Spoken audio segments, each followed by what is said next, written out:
दोस्तों आज के लेक्चर में हम सीखने वाले हैं पॉइजन्स रेशियो और वेरियस इलास्टिक मॉडुली कैसे फाइंड आउट करते हैं। वो भी सीखेंगे बैठ के आराम से अपने अपने घर, और आपके साथ रहेंगे आपके अपने अविनाश सर। तो देर किस बात की, फटाफट शुरू कर देते हैं आज का लेक्चर। दोस्तों दिया हुआ न्यूमेरिकल जैसे कि मानो हम साइट पे है और वहाँ की सिचुएशन है ऐसा समझो, ताकि हमारा एप्लीकेशन अप्रोच जो है डेवलप हो जाए। इसका मतलब हम समझेंगे पहले न्यूमेरिकल को कि हम साइट पे है, वहाँ पे क्या सिचुएशन है और हमें क्या सॉल्यूशन निकालना है, क्या फाइंड आउट करना है। तो चलिए इसको बड़े आसान तरीके से समझेंगे और आप समझ भी जाओगे, इसकी गारंटी मैं आपको दे रहा हूँ। बस एक चीज़ की गारंटी आपकी तरफ से भी होनी चाहिए कि दोस्तों अभी तक आप इस चैनल को सब्सक्राइब नहीं कर पाए हो, अभी अच्छा मौका है, फटाफट कर दीजिए, दोस्तों के साथ शेयर करिए। दोनों चीज़ें बखूबी करोगे, इसी भरोसे के साथ ये न्यूमेरिकल समझना शुरू कर देते हैं। देखिए वहाँ पे उन्होंने बोला है कि एक सर्कुलर मटेरियल है जिसका डायमीटर 30 mm है। ओके नोटेड, 30 mm सर्कुलर चीज़ है कोई, ठीक है, जिसका डायमीटर 30 mm होगा। ओके, उसके ऊपर 6 टन का लोड लग रहा है।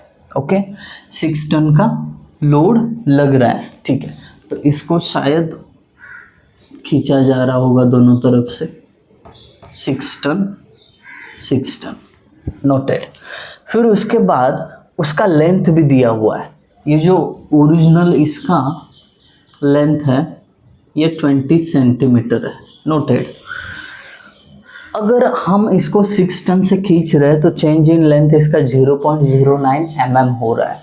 ओके, उसके साथ साथ इसका जो डायमीटर है वो भी कम हो जाएगा, कितने से 0.0039 mm। बहुत माइन्यूट चेंज होता है, ये हम खुली आंखों से नहीं देख पाते हैं, बट गेज पे अगर मेजर किया जाए तो समझ में आ जाएगा। तो कुछ इस प्रकार की सिचुएशन है। उन्होंने दिया हुआ स्टील रॉड 6 टन से खींचा, उसका लेंथ का एक्सटेंशन दिया है, डायमीटर का कॉन्ट्रैक्शन दिया है।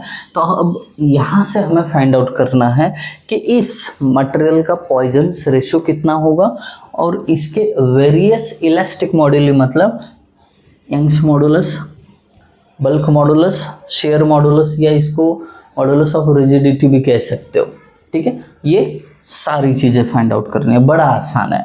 अब लेके चलता हूँ मैं आपको सॉल्यूशन पे।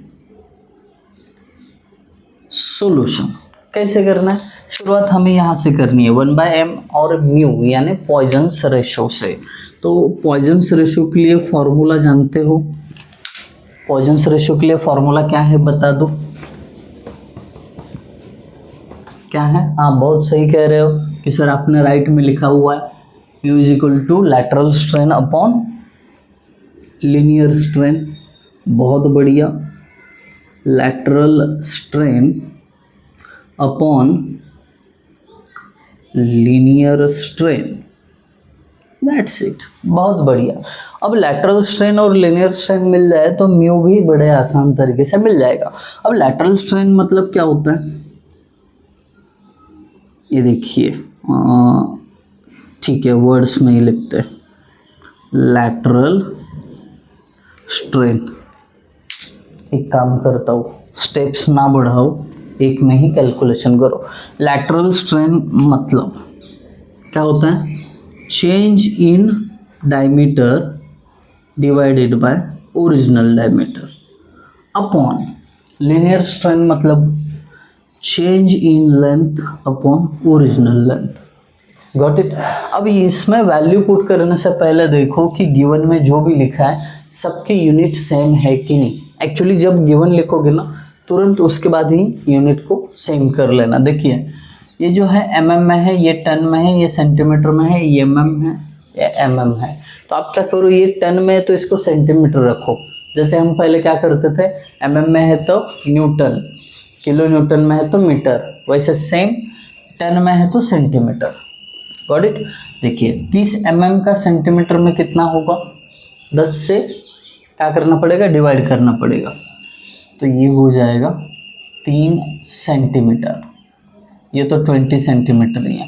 अब mm का सेंटीमीटर करना है तो 10 से डिवाइड करना पड़ेगा, मतलब एक जीरो और इधर आएगा, 0.009 सेंटीमीटर। इसको भी अगर 10 से डिवाइड किया जाए तो 039 सेंटीमीटर, ऐसा हुआ है सेंटीमीटर वाला कन्वर्जन। Got it. अभी वैल्यूज पुट करना है, कुछ डिफिकल्ट टास्क तो है नहीं ये देखिए चेंज इन डायमीटर कितना है, ये सेंटीमीटर वाला पुट करना 0.3 times 039 divided by original diameter इसका 3 सेंटीमीटर है, होल डिवाइडेड बाय, अब देखना चेंज इन लेंथ कितना है 0.009 डिवाइडेड बाय लेंथ कितनी है 20 सेंटीमीटर। इसको कैलकुलेट करोगे तो आपको मिल जाएगा पॉइजन्स रेशो। कितना इजी है, देखिए आपके पास साइंटिफिक कैल्शियम होना बहुत ज़रूरी है, डिप्लोमा में आपने यूज़ किया वो अलग बात है। 0.039 डिवाइडेड बाई 3 अपॉन 0.009 अपॉन 20, ये मिल गया हमें 0.29। तो हमारे पास म्यू का वैल्यू आया 0.29। ये रेशो है, इसके लिए इसको एज इट इज़ रखा, यूनिट कुछ दिया नहीं, क्योंकि दो सेम क्वांटिटीज़ का रेशो होता है तो यूनिट नहीं आता। इतना सिंपल है, पहली चीज़ मिल गई। अब पहले चीज़ का यूज़ करके आपको ना E, K, G, C ये निकालना है। अगर E की बात करें तो हमारे पास ना एक पुरानी लिस्ट में एक फॉर्मूला था, देखो E is equal to stress upon strain, ऐसा था। आई बात समझ में? ये आपके पास फॉर्मूला था, तो उसी फॉर्मूले का यूज़ करके हम E निकालने वाले हैं। चलिए निकाल लेते हैं। क्या है? E is equal to stress upon strain. अब स्ट्रेस मतलब P बाय A होता है, सबको पता है। पहले स्ट्रेस निकालो या एक ही इसमें कैलकुलेशन करो, आप सिग्मा अलग E अलग निकाल सकते हो और फिर उसके बाद डिवाइड कर सकते हो, बट मैं डायरेक्टली कर लेता हूँ। सिग्मा की जगह P बाय A, और ये जो E है ना, ये आपका लॉन्जिट्यूडनल यानी लीनियर स्ट्रेन होना चाहिए, ये नीचे वाला, ठीक है। यहाँ पे लिख देता हूँ change in length upon original length, ठीक है। मैक्सिमम आप यूज़ करोगे लीनियर स्ट्रेन को ही। तो चलिए इसका थोड़ा सा सिंप्लीफिकेशन कर लेते हैं। क्या हो जाएगा? ये P एक नीचे आ जाएगा, इसके साथ डेल्टा L, ये डिनोमिनेटर का डिनोमिनेटर ऊपर चला जाएगा, into L। Got it?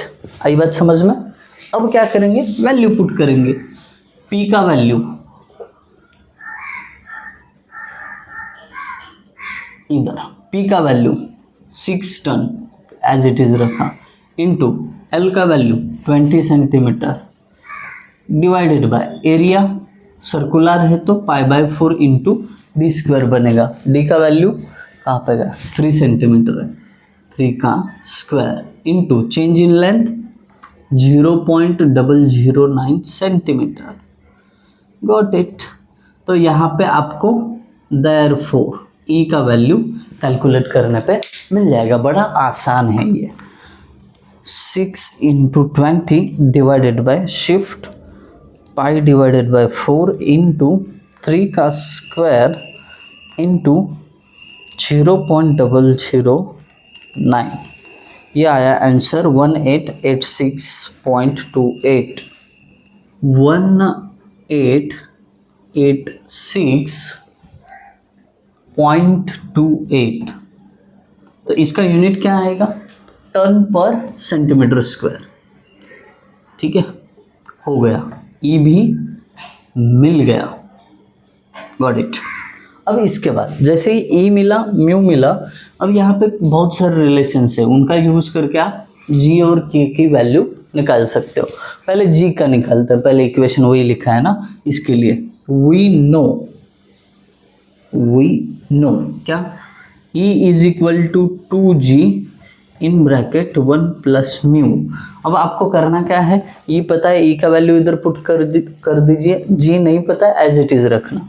E का value 1886.28 is equal to 2 into G as it is 1 plus mu का value 0.29। Therefore G is equal to, क्या करना है, इक्वेशन में वैल्यू पुट कर देना है दोस्त, और क्या करोगे, ये देखो 1886.28 alpha is equal to 2 into G की जगह वेरिएबल एक्स पुट कर दिया इनटू ब्रैकेट में 1 प्लस म्यू का वैल्यू 0.29।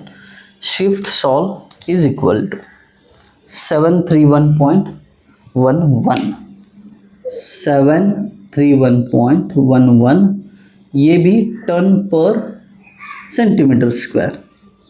आई बात समझ में? बहुत आसान तरीके से न्यूमेरिकल सॉल्व हो रहा है, अप्रोच आपका अच्छे तरीके से डेवलप हो रहा है।